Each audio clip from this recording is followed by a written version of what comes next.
এতক্ষণে গোগোবাবুর খাওয়া শেষ হলো।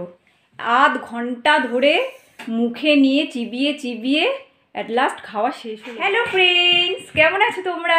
আশা করি সবাই ভালো আছো, আমিও ভালো আছি। এখন বাজে সকাল 10টা। সকাল 10টা থেকে আমি আমার ব্লগটা স্টার্ট করছি। এখন বিছানাটা পরিষ্কার করব। সকালের সব কাজ কমপ্লিট হয়ে গেছে অলমোস্ট, আর কাজ বলতে বিছানা পরিষ্কার করাটা বাকি আছে।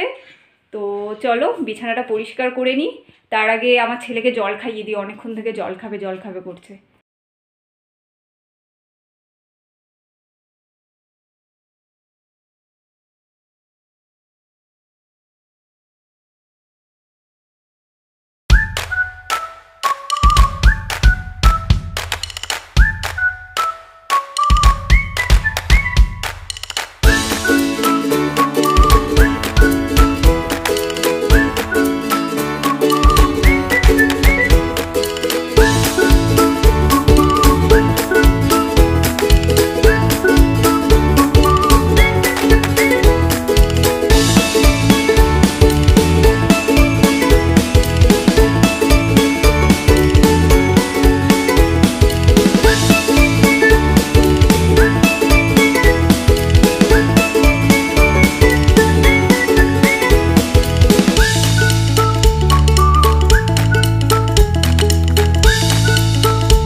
বিছানা পরিষ্কার হয়ে গেছে।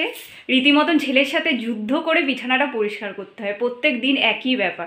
কি আর করব, ওরা তো এই বয়সে এরকম করবেই, কিছু করার নেই। তো যাই হোক, বিছানাটা কোনো রকমে পরিষ্কার করলাম যতটুকু পারলাম ছেলেকে সামলে। তো আর কিছু করার নেই। বাবু চলো চান করবে, চলো চান করবে, চলো। না, কেন চান করবে না কেন? এমনি প্রত্যেক দিনের নাটক, একদম চান করতে যায় না শীতকালে, আর গরমকালে সবসময় বলবে চান করব, সবসময় বলবে চান করব। পারি না বাবা।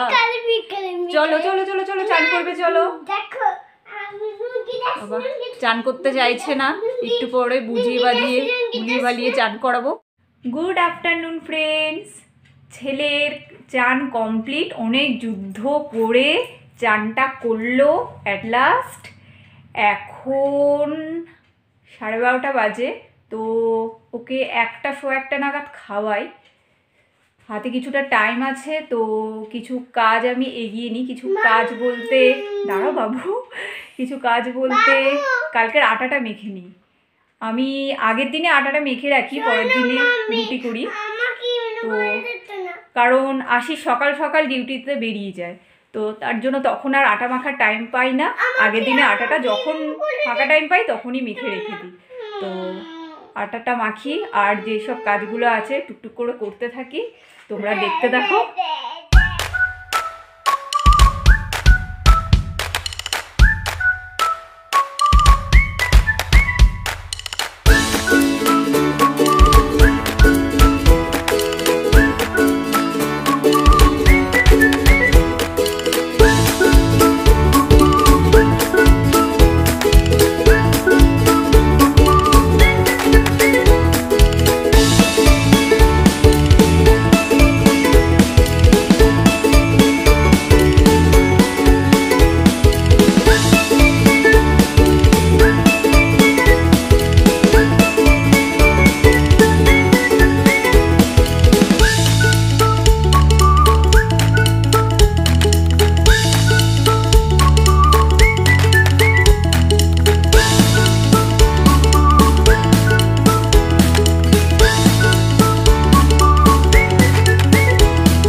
এতক্ষণে গোগোবাবুর খাওয়া শেষ হলো।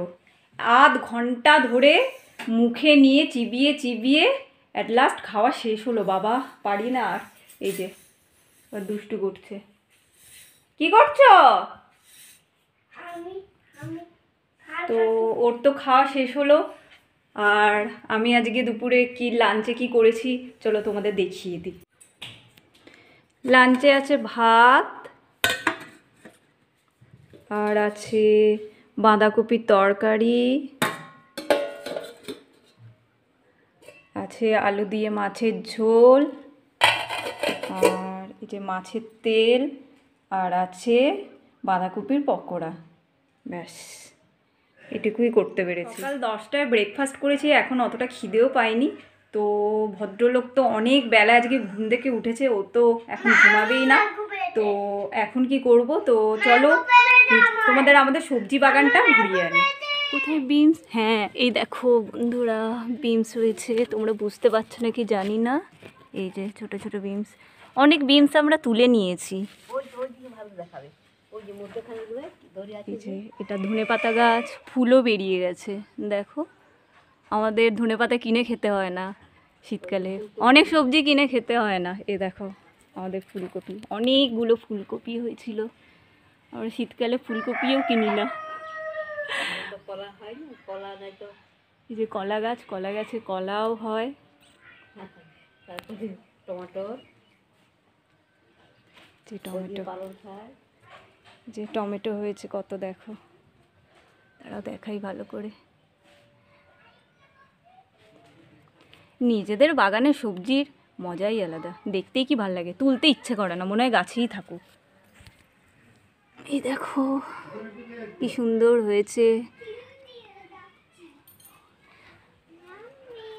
কত টমেটো হয়েছে, বুঝতে পারছো নাকি জানি না। এই দেখো দেখো পালং শাক হয়েছে,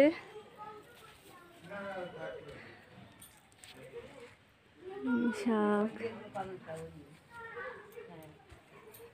এই যে পালং শাক কি সুন্দর হয়েছে। পিছন দিকে ফুলের বাগান আছে, ফুলের বাগানটা দেখাচ্ছি না, এটা অন্য একদিন দেখাবো। এ দেখো কত গাছে মুকুল এসছে। গরমকালে আমাদের আমও কিনে খেতে হয় না, এত আম হয়। আর ভালো জাতের আম, ল্যাংড়াই আম হয়। দুটো আমের গাছ আছে, আর দুটোতেই এত ভালো কোয়ালিটির আম হয় না। যাই হোক, আমাদের ছোট্ট সবজি বাগানটা তোমাদের সাথে শেয়ার করলাম, বলো কীরকম লাগলো। ফ্রেন্ডস, অনেকক্ষণ পর আবার ক্যামেরা অন করলাম। দুপুরবেলা খেয়ে দিয়ে একটু ঘুমিয়ে পড়েছিলাম। তো ঘুম থেকে উঠে ছেলেকেও ঘুম থেকে ওঠালাম, উঠিয়ে ওকে টিফিন করালাম, করিয়ে একটু ছাদে যাব ওকে নিয়ে। তো ভাবলাম গোগোকে নিয়ে যখন ছাদেই যাচ্ছি তখন তোমাদেরকেও দেখিয়ে দিই আমাদের ছাদ থেকে বাইরের ভিউটা কেমন লাগে। তো চলো আমাদের সাথে ছাদে চলো।